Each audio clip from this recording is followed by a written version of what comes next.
Welcome back, crime sceners. So if you saw my last video about Melinda Freeman, you'll know that they didn't mention who they had arrested at first. They just said that it was a 63-year-old man from Greensboro. So my first thought was, oh, it wasn't her husband after all, because my brain didn't realize that Craig Freeman was now a 63-year-old man from Greensboro. Duh. But of course, he's been arrested now, and not many people are surprised at all. There were people in the comments who know him, and they just don't seem surprised at all. But while I was thinking about this case, there was something that popped up in my mind about the Nanette Ellis case, and that's what I want to talk about today.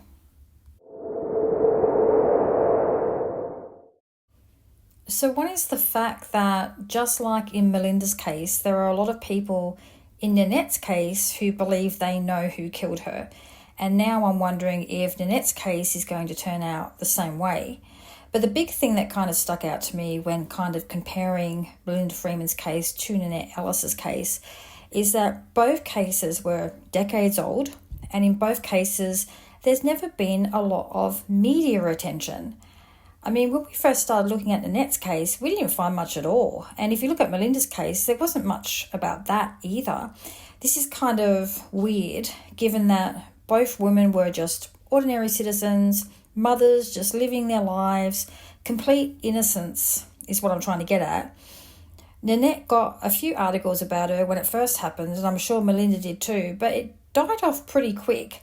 Then over the years, it's pretty much been crickets. A short article on a major anniversary, like the 30th year or something like that. But then even that was just going over the very little that we already knew. Never any new information. In Melinda's case, the news mentioned that someone had called with information a few years ago, and the police were hoping that they would call back. And I'm assuming that's what happened. It's probably the mistress, Melinda's so-called friend. But of course, I don't know that for sure. It will be interesting to see how this case plays out in the coming years. But I think that the police knew it was Craig Freeman all along, they just couldn't prove it. And now they obviously can, because they don't usually arrest people for nothing. Not usually, anyway. But was this why they didn't bother with a lot of media coverage? And is this why there's not a lot with Nanette? Do the police know who did it, but they don't have enough proof yet?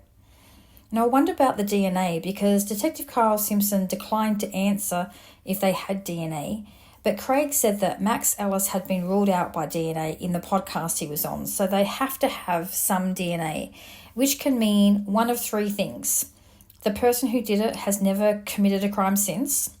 They have contaminated the DNA like they did in the Margaret and Shauna Tapp murders that happened only 6 months after Nanette's.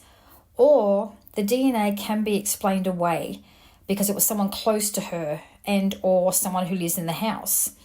If that is the case, they'll need a bit more evidence than the DNA, and maybe that's what they're waiting for, because they don't really seem that interested. And maybe it's because they already know who did it. What do you think? Do you think the police know?